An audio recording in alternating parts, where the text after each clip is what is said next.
پھر آپ کو جبار جل جلالہ کے حضور لے جایا گیا اور آپ باری تعالیٰ کے اتنے قریب ہو گئے کہ 2 کمانوں کے برابر یا اس سے بھی کم فاصلہ رہ گیا۔ اس وقت اللہ نے آپ پر اور آپ کی امت پر دن رات میں 5 نمازیں فرض فرمائیں۔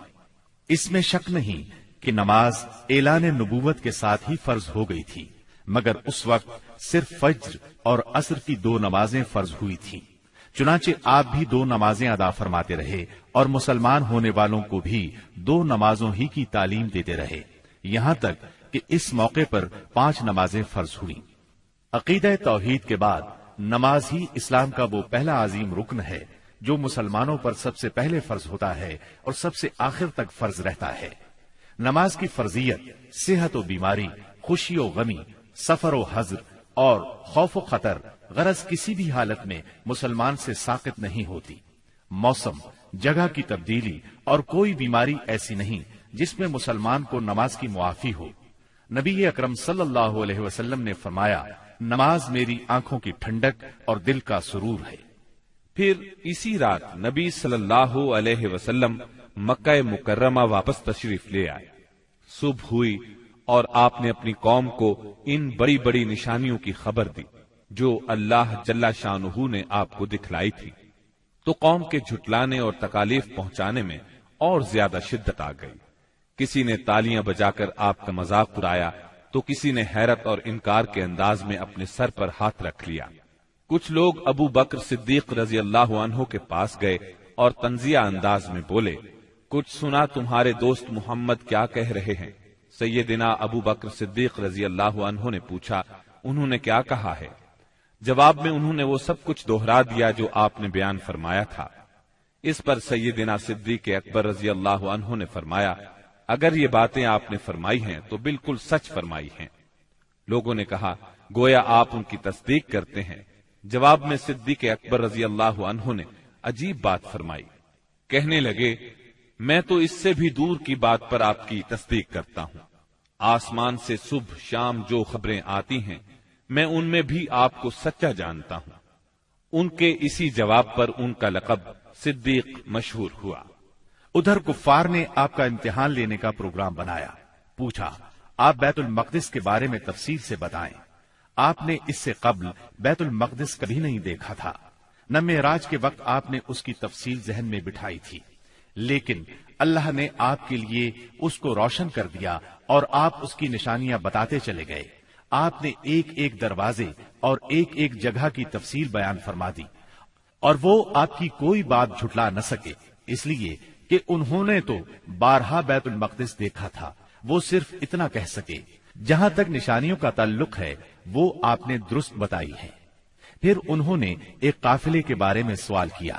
وہ قافلہ ملک شام سے مکہ معظمہ کی طرف آ رہا تھا۔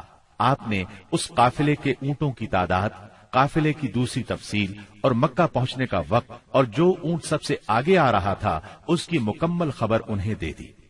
پھر جو تفصیل آپ نے قافلے کی بیان فرمائی تھی وہ بالکل اسی کے مطابق مکہ معظمہ میں داخل ہوا، لیکن وہ ظالم پھر بھی آپ پر ایمان نہ لائے، اپنے کفر ہی پر ڈٹے رہے۔ ہم بتا چکے ہیں کہ نبوت کے 11ویں سال موسم حج میں یثرب کے 6 آدمیوں نے اسلام قبول کر لیا تھا اور رسول اللہ صلی اللہ علیہ وسلم سے وعدہ کیا تھا کہ اپنی قوم میں جا کر آپ کی رسالت کی تبلیغ کریں گے۔ اس کا نتیجہ یہ ہوا کہ اگلے سال جب موسم حج آیا، یعنی ذی الحج 12 نبوی بمطابق جولائی 621 عیسوی، تو 12 آدمی حاضر ہوئے۔ ان میں 10 خزرج سے اور 2 اوس سے تھے۔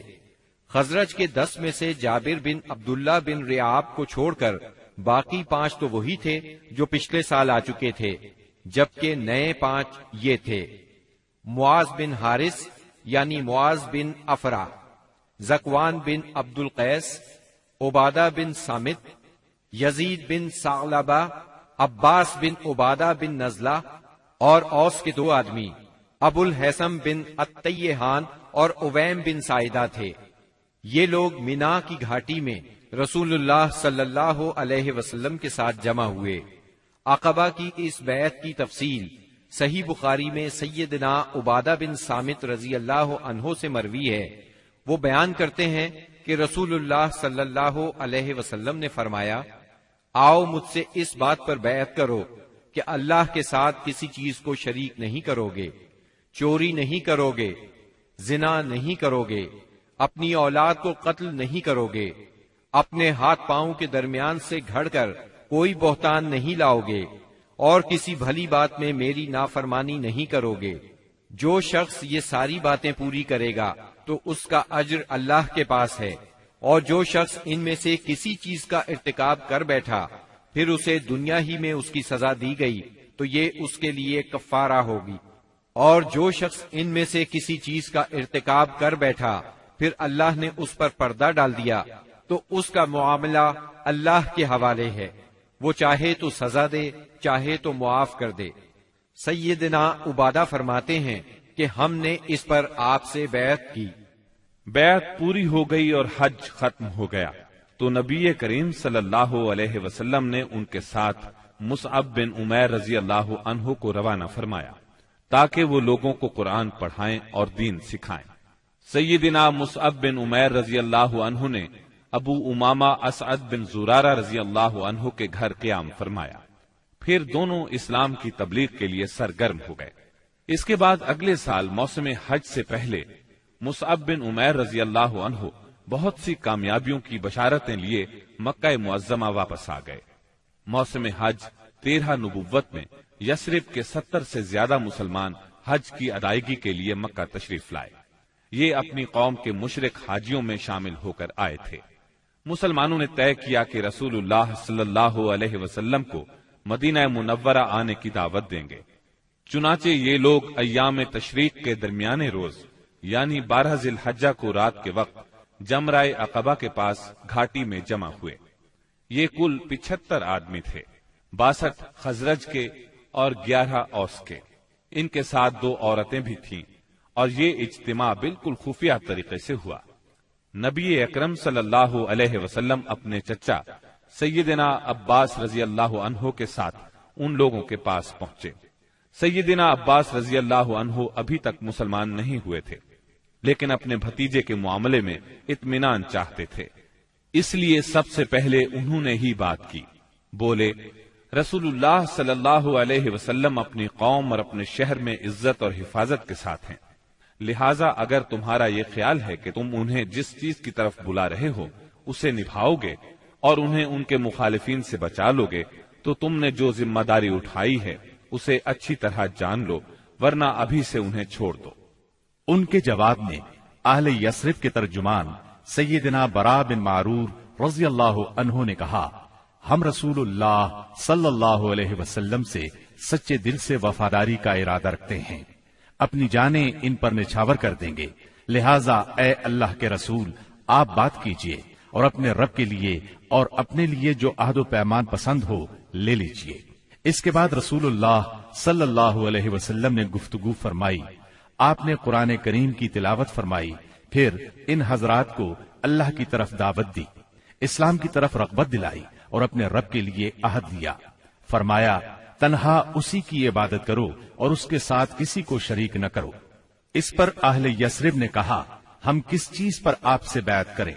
نبی کریم صلی اللہ علیہ وسلم نے فرمایا، چستی اور سستی ہر حالت میں بات سنو گے اور مانو گے، تنگی اور خوشحالی ہر حال میں مال خرچ کرو گے، بھلائی کا حکم دو گے اور برائی سے روکو گے، اللہ کے راستے میں اٹھ کھڑے ہوگے اور اس سلسلے میں کسی ملامت کرنے والے کی ملامت کی پرواہ نہیں کرو گے، اور جب میں تمہارے پاس آ جاؤں تو میری مدد کرو گے، اور جس چیز سے اپنی جان اور اپنے بال بچوں کی حفاظت کرتے ہو اسی سے میری حفاظت کرو گے، اور تمہارے لیے جنت ہے۔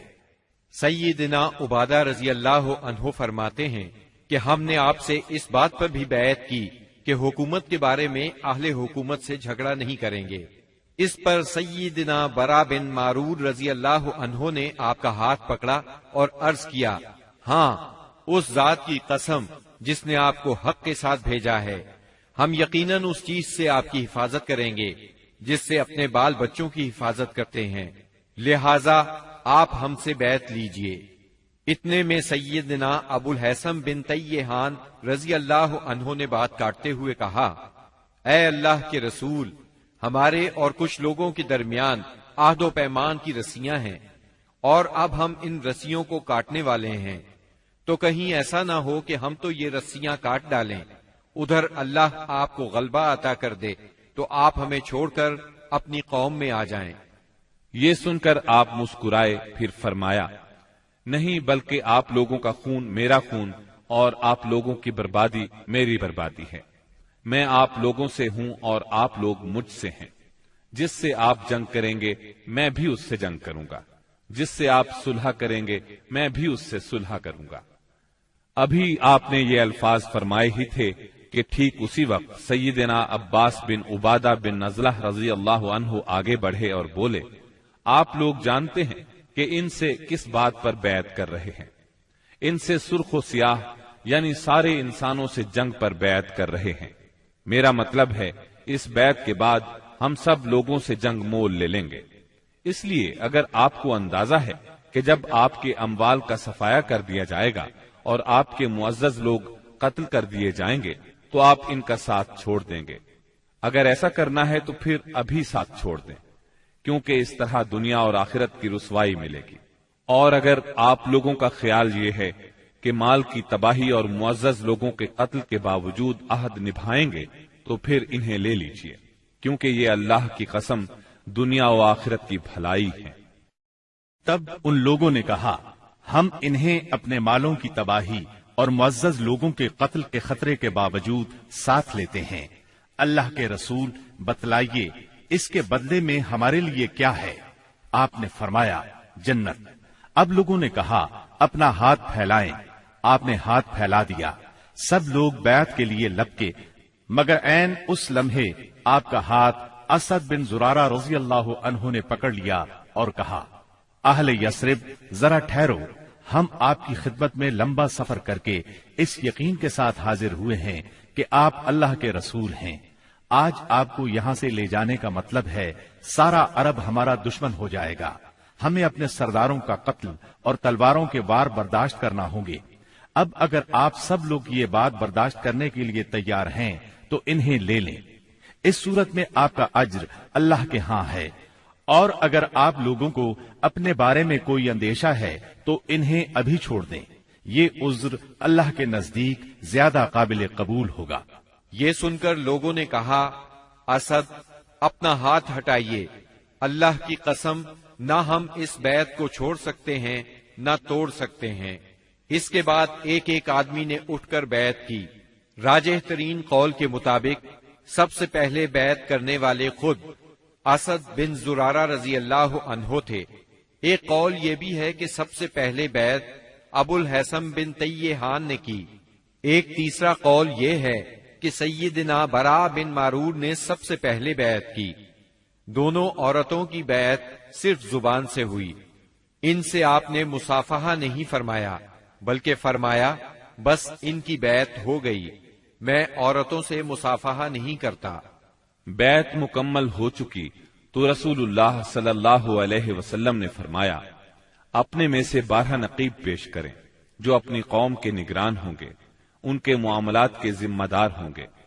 اس پر 9 آدمی خزرج سے اور 3 آدمی اوس سے منتخب کیے گئے۔ جب ان کا انتخاب ہو چکا تو رسول اللہ صلی اللہ علیہ وسلم نے فرمایا، آپ لوگ اپنی قوم کے تمام معاملات کے ذمہ دار ہیں، جس طرح عیسیٰ علیہ السلام کے حواری ان کی طرف سے کفیل ہوئے تھے، اور میں اپنی قوم یعنی مسلمانوں کا کفیل ہوں۔ ان سب نے ایک زبان ہو کر کہا، جی ہاں۔ تو یہ تھی دوسری بیعت عقبہ۔ یہ نبی صلی اللہ علیہ وسلم کی زندگی میں اب تک کی سب سے بڑی بیعت تھی۔ اس بیعت کی وجہ سے حالات کا رخ تبدیل ہوا، تاریخ نے ایک اہم موڑ لیا۔ عقبہ کی پہلی اور دوسری بیعت کے بعد یثرب میں مسلمانوں کو امن اور پناہ کی جگہ مل گئی، اس لیے نبی کریم صلی اللہ علیہ وسلم نے مکے کے مسلمانوں کو اجازت دے دی کہ وہ اپنا وطن چھوڑ کر شہر مدینہ ہجرت کر جائیں۔ مکہ میں اب گنتی کے چند مسلمان رہ گئے تھے۔ نبی کریم صلی اللہ علیہ وسلم سیدنا ابو بکر صدیق رضی اللہ عنہ اور سیدنا علی رضی اللہ عنہ کو خاص اہمیت دیتے تھے، اسی لیے قریش کو اندازہ تھا کہ کہ اب یہ تینوں بھی مدینے چلے جائیں گے۔ انہیں مسلمانوں کی مدینہ منورہ کی طرف ہجرت اور وہاں ان کے اجتماع سے اپنے دین، اپنی تجارت اور اپنے وجود کے لیے بھی خطرہ محسوس ہوا۔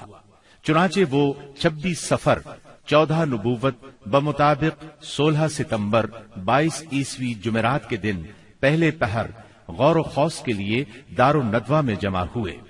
اس اجتماع میں قریش کے قریباً سبھی سردار موجود تھے۔ ابلیس بھی نجد کے ایک شیخ جلیل کی صورت میں اجازت لے کر ان میں شریک ہوا۔ ان سب لوگوں کو اصل مسئلہ پیش کیا گیا۔ سب نے اپنے اپنے انداز میں اور اپنی اپنی عقل کے مطابق تجویز پیش کی، لیکن ہر تجویز میں کوئی نہ کوئی خامی محسوس ہوئی، اس لیے تمام تجاویز رد کر دی گئیں۔ اب ابو جہل نے کہا، اس کے بارے میں میری ایک رائے ہے، میں نے دیکھا ہے کہ تم اب تک اس پر نہیں پہنچے۔ وہ رائے یہ ہے کہ ہم ہر قبیلے سے ایک مضبوط صاحب نسب اور باںکا جوان منتخب کریں، ان میں سے ہر ایک کو ایک ایک تلوار دیں، اس کے بعد سب کے سب اس شخص کا رخ کریں اور اسے ایک ہی وار میں اس طرح قتل کریں کہ سب کی تلواریں اس پر پڑیں۔ اس طرح اس کا خون سارے قبائل میں بکھر جائے گا اور عبد مناف سارے قبیلوں سے جنگ نہیں کر سکیں گے، اس لیے دیت یعنی خون بہا لینے پر راضی ہو جائیں گے اور وہ ہم انہیں دے دیں گے۔ شیخ نجدی یعنی ابلیس نے فوراً کہا، یہ ہوئی بات جو اس جوان نے کہی، رائے ہو تو ایسی، باقی سب بیکار۔ باقی لوگوں نے بھی اس رائے کو منظور کیا اور پھر اس کی تیاری میں لگ گئے۔ ابو جہل کے اس شیطانی منصوبے پر عمل کرنے کے لیے ایک رات سب قبیلوں کے بہادر ہاتھوں میں تلواریں لیے رسول اللہ صلی اللہ علیہ وسلم کے گھر کے چاروں طرف چھپ کر کھڑے ہو گئے۔ یہ قریش کا مکر تھا، لیکن انہوں نے یہ مکر اللہ سبحانہ و تعالی کے مقابلے میں کیا تھا، اس لیے اللہ نے اس طرح کا وار کیا کہ وہ سمجھ بھی نہ سکے۔ چنانچہ جبریل علیہ السلام نازل ہوئے اور نبی صلی اللہ علیہ وسلم کو قریش کی سازش کی خبر دی، ہجرت کی اجازت دی، دن اور نکلنے کا وقت مقرر کیا اور قریش کے مکر کو رد کرنے کا پروگرام بنایا۔ چنانچہ فرمایا، جس بستر میں آپ سویا کرتے ہیں آج کی رات اس بستر پر نہ سوئیں۔ چنانچہ اس رات آپ نے سیدنا علی رضی اللہ عنہ کو اپنے بستر پر سلا دیا۔ کفار نے آپ کے بستر پر سیدنا علی رضی اللہ عنہ کو چادر تانے سوئے ہوئے دیکھا تو گمان کیا کہ آپ سو رہے ہیں، چنانچہ فخر اور غرور سے مٹکنے لگے اور آپ کی گھات میں بیٹھ گئے تاکہ جب آپ اٹھ کر باہر نکلیں تو سب آپ پر ٹوٹ پڑیں۔ ادھر رسول اللہ صلی اللہ علیہ وسلم عین اس حالت میں کہ یہ لوگ آپ کے گھر کو گھیرے میں لیے ہوئے تھے باہر تشریف لائے۔ آپ اس وقت سورہ یاد کھڑی کر دی اور ان کے پیچھے رکاوٹ کھڑی کر دی، پس ہم نے انہیں ڈھانک لیا اور وہ دیکھ نہیں رہے ہیں۔ چنانچہ اللہ تعالیٰ نے ان کی نگاہیں پکڑ لیں اور وہ آپ کا قطعاً احساس نہ کر سکے۔ اس کے بعد آپ اپنے گھر سے اسی وقت ابو بکر صدیق رضی اللہ عنہ کے گھر تشریف لے گئے اور انہیں اللہ کے حکم کی خبر دی۔ ابو بکر صدیق رضی اللہ عنہ پہلے ہی ہجرت کے لیے تیار تھے، چنانچہ انہوں نے اپنا تمام اثاثہ 6000 درہم اور ستوؤں کا تھیلا لیا اور مکان کی ایک کھڑکی سے نکل کر دونوں حضرات نے یمن کا رخ کیا اور فجر کی پو پھٹنے سے پہلے سور نامی پہاڑ کے ایک غار تک جا پہنچے۔ کوہ سور مکہ معظمہ سے 5 میل دور جنوب مغرب میں واقع ہے۔ اس ویران پہاڑ میں ایک تنگ غار ہے، یہ غار سور کے نام سے مشہور ہے۔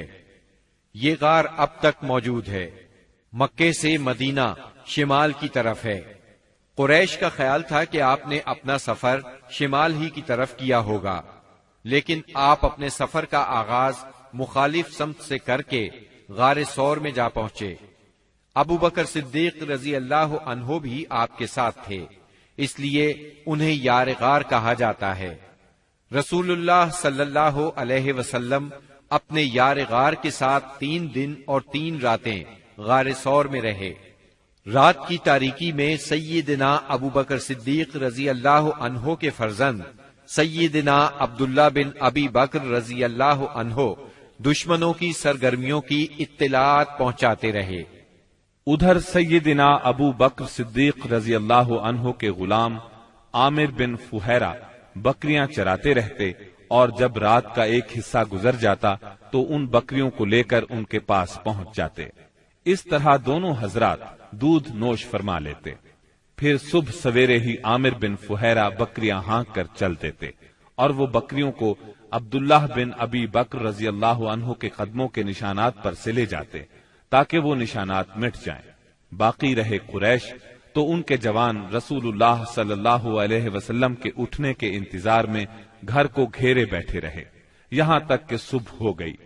صبح ہونے پر جب سیدنا علی رضی اللہ عنہ آپ کے بستر سے اٹھے تو قریش کے ہوش اڑ گئے۔ انہوں نے سیدنا علی رضی اللہ عنہ سے آپ کے بارے میں پوچھا تو انہوں نے جواب دیا، مجھے علم نہیں۔ اس پر انہوں نے سیدنا علی رضی اللہ عنہ کو مارا اور گھسیٹ کر خانہ کعبہ تک لے گئے۔ کچھ دیر قید رکھا، پھر جب محسوس کیا کہ انہیں قید میں رکھنے کا کوئی فائدہ نہیں تو چھوڑ دیا۔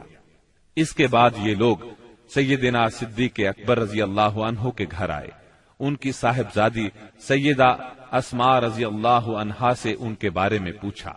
انہوں نے فرمایا، مجھے معلوم نہیں۔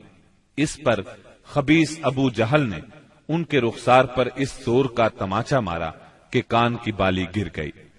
پھر انہوں نے ہر طرف آپ کی تلاش شروع کر دی اور یہ اعلان بھی کیا، جو کوئی ان دونوں کو زندہ یا مردہ حاضر کرے اسے ہر ایک کے بدلے 100 اونٹ انعام میں دیے جائیں گے۔ اس طرح بہت سے لوگ انعام کے لالچ میں نکل کھڑے ہوئے۔ کچھ تلاش کرنے والے غار ثور تک بھی جا پہنچے۔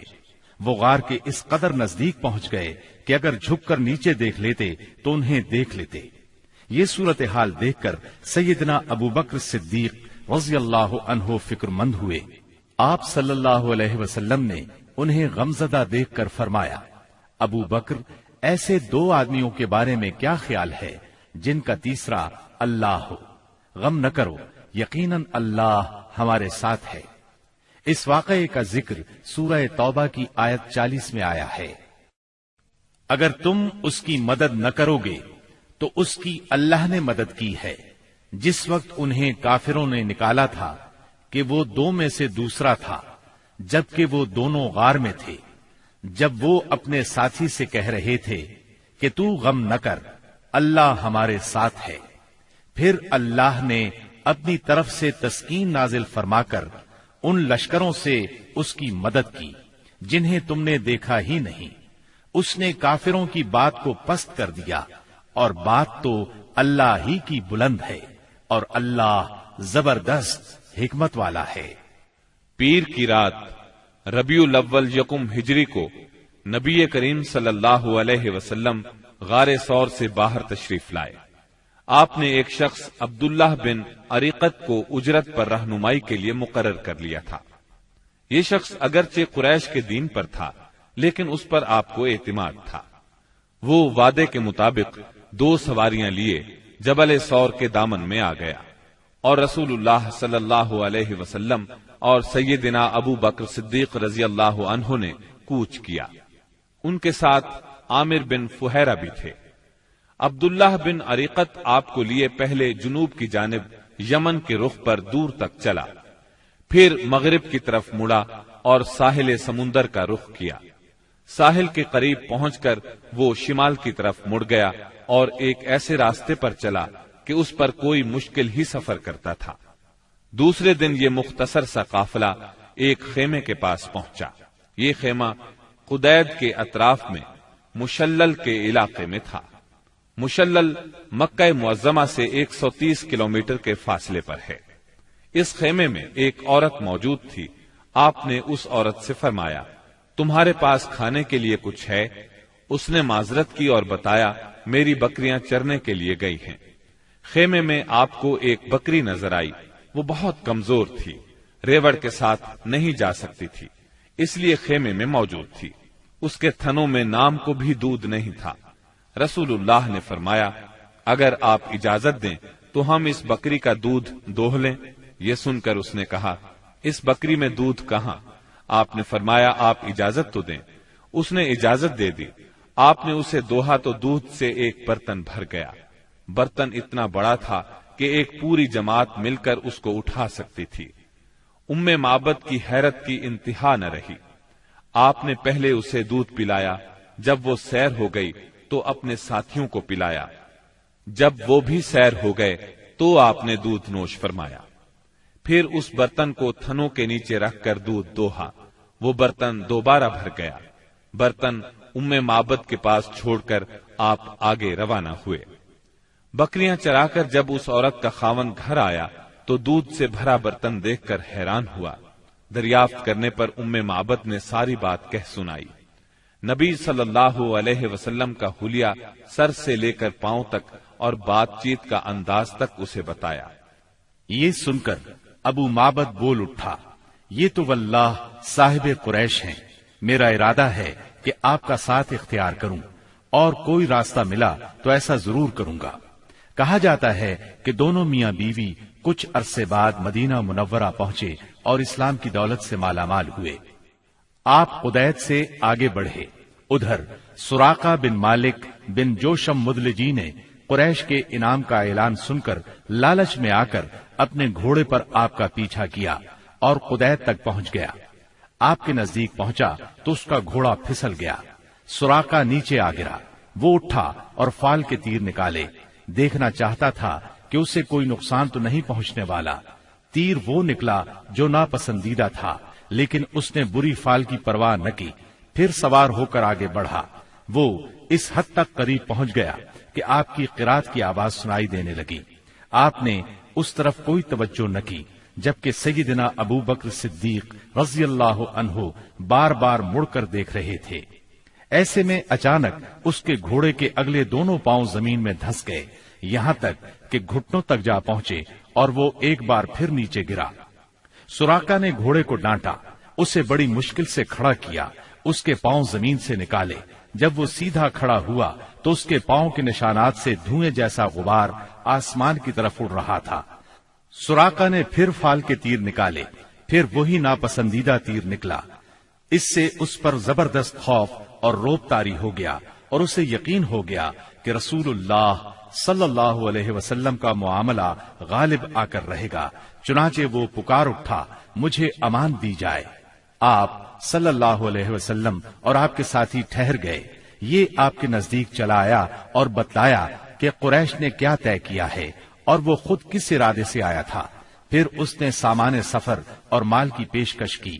آپ نے کچھ لینے سے انکار فرمایا، البتہ اس سے فرمایا تم ہمارے بارے میں کسی کو نہ بتانا۔ سراقہ نے پروانہ امن کا مطالبہ کیا۔ آپ نے عامر بن فہیرہ کو حکم دیا اور انہوں نے چمڑے پر لکھ دیا۔ پھر سراقہ وہاں سے واپس پلٹا اور جو کوئی آپ کی تلاش میں ملا اس سے کہتا گیا، میں اس طرف کی کھوج لے چکا ہوں، یہاں تمہارا جو کام تھا میں کر چکا ہوں۔ اس طرح تلاش کرنے والے اس راستے پر آگے نہ بڑھ سکے، واپس لوٹتے چلے گئے۔ راستے میں رسول اللہ صلی اللہ علیہ وسلم کو بریدہ بن حسیب اسلمی ملے۔ یہ اپنی قوم کے سردار تھے۔ قریش نے جس زبردست انعام کا اعلان کر رکھا تھا، اسی کے لالچ میں نبی صلی اللہ علیہ وسلم اور سیدنا ابو بکر صدیق رضی اللہ عنہ کی تلاش میں نکلے تھے۔ لیکن جب رسول اللہ صلی اللہ علیہ وسلم سے سامنا ہوا اور بات چیت ہوئی تو نقد دل دے بیٹھے اور اپنی قوم کے 70 آدمیوں سمیت وہیں مسلمان ہو گئے۔ پھر اپنی پگڑی اتار کر نیزے سے باندھ لی، جس کا سفید پھریرا ہوا میں لہرا رہا تھا، اور بشارت سنا رہا تھا کہ امن کا بادشاہ، صلح کا حامی، دنیا کو عدالت اور انصاف سے بھرپور کرنے والا تشریف لا رہا تھا۔ آپ وادی ریم میں پہنچے تو سیدنا زبیر بن عوام سے ملاقات ہوئی۔ یہ مسلمانوں کے ایک تجارتی قافلے کے ساتھ شام سے واپس آ رہے تھے۔ انہوں نے رسول اللہ صلی اللہ علیہ وسلم اور ابو بکر صدیق رضی اللہ عنہ کو سفید پارچجات پیش کیے۔ سوموار 8 ربیع الاول 14 نبوت بمطابق 1 ہجری 23 ستمبر 622 عیسوی کو رسول اللہ صلی اللہ علیہ وسلم قباء میں داخل ہوئے۔ ادھر اہل مدینہ نے جب سے رسول اللہ صلی اللہ علیہ وسلم کی روانگی کی خبر سنی تھی، روزانہ صبح ہی صبح ہرہ کی طرف نکل جاتے تھے، اور جب سخت دوپہر ہو جاتی تو واپس پلٹ آتے۔ ایک روز طویل انتظار کے بعد لوگ اپنے اپنے گھروں کو واپس جا چکے تھے کہ ایک یہودی اپنے کسی ٹیلے پر کچھ دیکھنے کے لیے چڑھا۔ کیا دیکھتا ہے کہ رسول اللہ صلی اللہ علیہ وسلم اور آپ کے ساتھی سفید کپڑوں میں ملبوس چلے آ رہے ہیں۔ اس نے بے خود ہو کر نہایت بلند آواز سے کہا، عرب کے لوگوں، یہ رہا تمہارا نصیب جس کا تم انتظار کر رہے تھے۔ مسلمانوں نے اس کی آواز سنی تو ہتھیار اٹھا کر استقبال کے لیے دوڑ پڑے۔ سب نے مل کر اللہ اکبر کا نعرہ لگایا۔ پھر یہ لوگ ہرہ تک چلے آئے اور وہیں آپ سے ملاقات کی۔ اس کے بعد آپ داہنی جانب مڑ گئے اور قباء میں بنی عمرو بن عوف کی آبادی میں قیام فرمایا۔ آپ سیدنا ابو بکر صدیق رضی اللہ عنہ کے ساتھ دوسرے لوگوں کے درمیان میں بیٹھ گئے۔ اب ہوا یہ کہ جو بھی آتا سیدنا ابو بکر صدیق کو اللہ کا رسول خیال کر کے انہیں سلام کرتا، اس لیے کہ آپ کے بالوں میں سفیدی آ چکی تھی۔ جب اللہ کے رسول صلی اللہ علیہ وسلم پر دھوپ آ گئی اور ابو بکر رضی اللہ عنہ نے آپ کو دھوپ سے بچانے کے لیے چادر تانی تو لوگوں کو معلوم ہوا کہ یہ اللہ کے رسول ہیں۔ اس کے بعد قباء میں آپ نے کلثوم بن حدم رضی اللہ عنہ کے ہاں قیام فرمایا۔ اس سلسلے میں دوسری روایت یہ ہے کہ سعد بن خیثمہ رضی اللہ عنہ کے مکان پر قیام فرمایا۔ وہاں آپ نے 4 دن قیام فرمایا اور مسجد قباء کی بنیاد رکھی اور اس میں نماز پڑھی۔ نبی اکرم صلی اللہ علیہ وسلم نے فرمایا، جو شخص قباء میں 2 رکعت نماز پڑھے اسے عمرے کا ثواب ہوگا۔ نبی کریم صلی اللہ علیہ وسلم کے بعد سیدنا علی رضی اللہ عنہ مکہ مکرمہ میں 3 روز ٹھہرے۔ اس دوران میں مکے کے لوگوں کی جو امانتیں رسول اللہ صلی اللہ علیہ وسلم کے پاس تھیں ان کو ادا کیا، پھر پیدل چل پڑے اور قباء میں رسول اللہ صلی اللہ علیہ وسلم سے آ ملے۔ انہوں نے کلثوم بن حدم رضی اللہ عنہ کے مکان پر قیام کیا۔ رسول اللہ صلی اللہ علیہ وسلم 5ویں دن یہاں سے روانہ ہوئے۔ یہ جمعے کا دن تھا۔ اللہ کے حکم پر روانہ ہوئے۔ ابو بکر صدیق رضی اللہ عنہ آپ کے پیچھے بیٹھے تھے۔ آپ نے اپنے ننھیال بنو نجار کے پاس پیغام بھجوایا۔ وہ لوگ تلواریں لٹکائے حاضر ہوئے۔ آپ نے ان کی معیت میں مدینہ منورہ کی طرف کوچ فرمایا۔ آپ بنو سالم بن عوف کی بستی میں پہنچے تو جمعے کا وقت ہو گیا۔ آپ نے وہیں بطن وادی میں جمعے کی نماز پڑھائی جس میں 100 آدمی شریک تھے۔ جمعے کے بعد نبی کریم صلی اللہ علیہ وسلم نے مدینے کا رخ کیا۔ اس وقت تک لوگ استقبال کے لیے امڈ آئے تھے۔ گھر اور گلی کوچے حمد و تسبیح سے گونج رہے تھے اور انصار کی بچیاں خوشی و مسرت سے یہ اشعار پڑھ رہی تھیں۔ طلع البدر علينا من ثنيات الوداع وجب الشكر علينا ما دعا لله داعي أيها المبعوث فينا جئت بالأمر المطاع۔ ہم پر مدینے کے اطراف سے 14ویں کا چاند طلوع ہوا۔ جب تک اللہ کو پکارنے والا پکارے ہم پر شکر واجب ہے۔ اے ہم میں بھیجے گئے نبی، آپ واجب الاطاعت دین لے کر آئے ہیں۔ رسول اللہ صلی اللہ علیہ وسلم انصار کے جس محلے سے بھی گزرتے اس محلے کے لوگ آپ کی اونٹنی کی نکیل پکڑ لیتے اور عرض کرتے، ہم لوگ حاضر ہیں، ہمارے ہاں قیام فرمائیں، ہم سب ساز و سامان اور ہتھیاروں کے ساتھ آپ کی حفاظت کریں گے۔ جواب میں آپ فرماتے، اونٹنی کا راستہ چھوڑ دو، یہ اللہ کی طرف سے معمور ہے۔ آپ کے اس فرمان کا مطلب یہ تھا کہ اللہ کو جہاں منظور ہوگا یہ وہاں خود رکے گی۔ چنانچہ اونٹنی اس جگہ رکی جہاں آج مسجد نبوی ہے۔ یہاں پہنچ کر وہ بیٹھ گئی، لیکن آپ نیچے نہیں اترے یہاں تک کہ وہ اٹھ کر تھوڑی دور تک چلی، پھر پلٹ آئی اور پھر اسی جگہ بیٹھ گئی جہاں پہلے بیٹھی تھی۔ اس کے بعد آپ نیچے تشریف لے آئے۔ اب لوگوں نے آپ کو اپنے اپنے گھر لے جانے کے لیے درخواست شروع کی۔ ایسے میں سیدنا ابو ایوب انصاری رضی اللہ عنہ نے جلدی سے اونٹنی کا کجاوا اٹھا لیا اور اپنے گھر لے گئے۔ اس پر آپ نے فرمایا، آدمی اپنے کجاوے کے ساتھ ہے۔ ادھر سیدنا اسعد بن زرارہ رضی اللہ عنہ نے آ کر اونٹنی کی نکیل پکڑ لی، چنانچہ یہ اونٹنی انہی کے پاس رہی۔ صحیح بخاری میں سیدنا انس رضی اللہ عنہ سے روایت ہے کہ نبی صلی اللہ علیہ وسلم نے فرمایا، یہاں سے ہمارے کس آدمی کا گھر زیادہ قریب ہے؟ سیدنا ابو ایوب انصاری رضی اللہ عنہ فوراً بول اٹھے، اے اللہ کے رسول، میرا یہ دیکھیے، یہ رہا میرا مکان اور یہ رہا میرا دروازہ۔ نبی کریم صلی اللہ علیہ وسلم نے فرمایا، جاؤ اور ہمارے لیے قیلولہ کی جگہ تیار کرو۔ انہوں نے عرض کی، آپ دونوں حضرات تشریف لے چلیں، اللہ برکت دے۔ اس طرح میزبانی کا شرف سیدنا ابو ایوب انصاری رضی اللہ عنہ کے حصے میں آیا۔ جب رسول اللہ صلی اللہ علیہ وسلم مدینہ منورہ میں قیام پذیر ہو چکے تو آپ نے سیدنا زید بن حارثہ اور سیدنا ابو رافع رضی اللہ عنہما کو مکہ معظمہ بھیجا۔ وہ نبی کریم صلی اللہ علیہ وسلم کی دونوں صاحبزادیوں سیدہ ام کلثوم اور سیدہ فاطمہ، ام المومنین سیدہ سودا، ام ایمن اور سیدنا اسامہ بن زید رضی اللہ عنہ کو ساتھ لے آئے۔ ان کے ہمراہ سیدنا ابو بکر صدیق رضی اللہ عنہ کے فرزند عبد الرحمن بن ابی بکر بھی اپنے گھرانے کے افراد سیدہ ام رومان، سیدہ عائشہ اور سیدہ اسماء رضی اللہ عنہن کو لے کر مدینہ منورہ آ گئے۔ اب نبی اکرم صلی اللہ علیہ وسلم کی مدنی زندگی شروع ہوئی۔ اس دور کو 3 حصوں میں تقسیم کیا جا سکتا ہے۔ پہلا دور، اس میں فتنے بپا کیے گئے، اندر سے رکاوٹیں کھڑی کی گئیں اور باہر سے آ کر دشمنوں نے مدینہ منورہ کو صفحہ ہستی سے مٹانے کے لیے چڑھائیاں کی۔ یہ دور صلح حدیبیہ ذی قعدہ 6 ہجری پر ختم ہو جاتا ہے۔ دوسرا دور، اس میں بت پرست قیادت کے ساتھ صلح ہوئی۔ یہ دور فتح مکہ 8 ہجری پر ختم ہوتا ہے۔ اس دور میں دنیا کے بادشاہوں کو دین کی دعوت دی گئی۔ تیسرا دور، اس میں اللہ کی مخلوق دین میں فوج در فوج داخل ہوئی۔ اسی دور میں مدینہ منورہ میں مختلف قوموں اور قبیلوں کے وفود آئے۔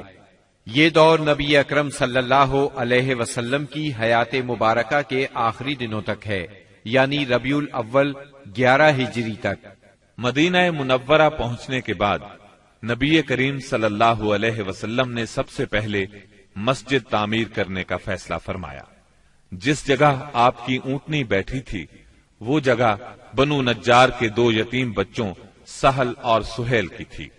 آپ نے اس زمین پر مسجد بنانے کا ارادہ فرمایا۔ آپ نے بنو نجار کے لوگوں کو بلا بھیجا۔ وہ حاضر خدمت ہوئے تو آپ نے ان سے مسجد کی تعمیر کی بات کی۔ انہوں نے زمین بطور ہبہ قبول کرنے کی درخواست کی، لیکن آپ نے اس زمین کو بغیر قیمت کے لینا پسند نہ فرمایا۔ آپ نے یہ زمین قیمتاً خریدی اور بنفس نفیس مسجد کی تعمیر میں شریک ہوئے۔ اس زمین میں مشرکین کی چند قبریں اور غرقد کے چند درخت بھی تھے۔ رسول اللہ صلی اللہ علیہ وسلم نے مشرکین کی یہ قبریں اکھڑوا دیں اور کھجوروں اور درختوں کو کاٹ کر قبلے کی جانب لگا دیا۔ پھر مسجد کی تعمیر شروع ہوئی۔ آج اس مسجد کو دنیا اسلام مسجد نبوی کہتی ہے۔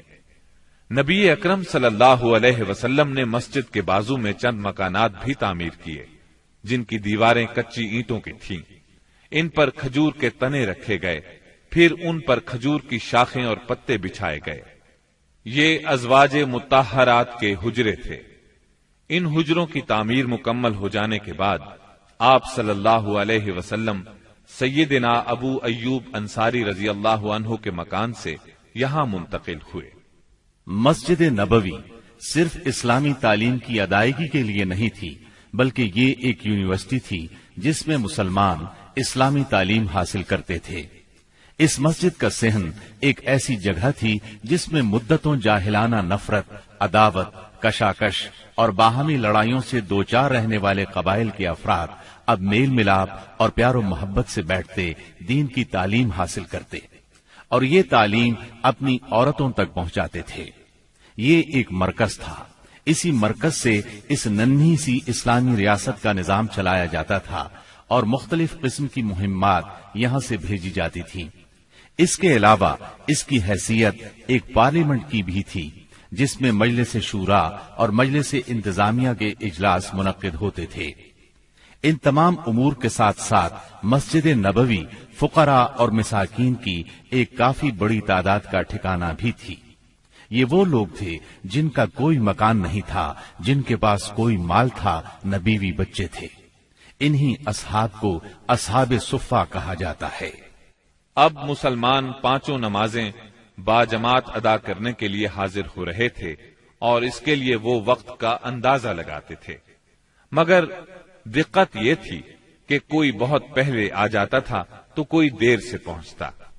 چنانچہ نبی کریم صلی اللہ علیہ وسلم اور مسلمانوں نے مشورہ کیا کہ کوئی ایسی علامت اختیار کی جائے جس سے سب کو وقت کا پتہ چل جائے۔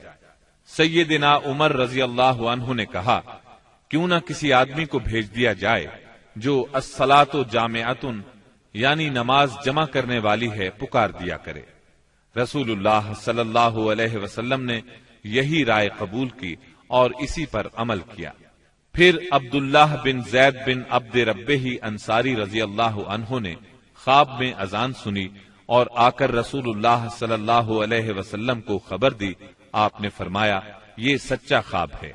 پھر آپ نے حکم فرمایا کہ وہ سیدنا بلال رضی اللہ عنہ کو یہ کلمات القاء کرتے جائیں اور بلال پکارتے جائیں، کیونکہ ان کی آواز زیادہ بلند اور سریلی ہے۔ چنانچہ سیدنا بلال رضی اللہ عنہ نے اذان کہی۔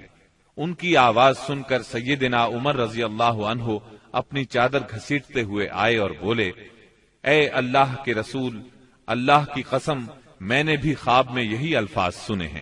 اس سے اس خواب کی مزید تائید ہو گئی اور اسی روز سے یہ اذان اسلام کا شعار بن گئی۔ مسجد کی تعمیر سے فارغ ہو کر رسول اللہ صلی اللہ علیہ وسلم کو ان مہاجرین کی فکر لاحق ہوئی جو مکہ معظمہ سے بے سر و سامان نکلے تھے، صرف ایمان اور اسلام کی دولت ساتھ لائے تھے۔ چنانچہ آپ نے مہاجرین اور انصار کے درمیان رشتہ اخوت یعنی بھائی چارہ قائم کرنے کی طرف توجہ فرمائی۔ آپ نے انصار کو سیدنا انس بن مالک رضی اللہ عنہ کے گھر جمع فرمایا۔ مہاجرین کی تعداد 45 تھی۔